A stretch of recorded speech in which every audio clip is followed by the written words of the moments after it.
fariñ ñoo bokk tur ci anglais flour flour flour comme nii lañ koy bindee flower mooy fleur bokkut ak fariñ bi même chose lañ koy waxee tamit waaye bind bi du benn flower flower flower soo seetloo lu ma wax même chose la moom tamit flower la tudd flower ñoom ñaar ñëpp ñoo bokk nekk flower mais niñ koy bindee du benn flower bii nii day nekk fleur flower bi ñëw nekk fariñ flower ngay wax nit tamit li mu wax dëgg la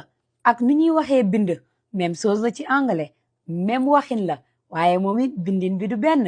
comme exemple boo gisee bii nii dafay nekk right maanaam li mu wax dëgg la that's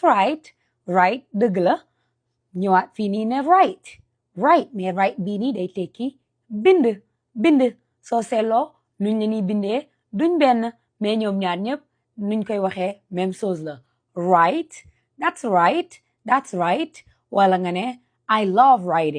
I love writing dama bëgg di bind I love writing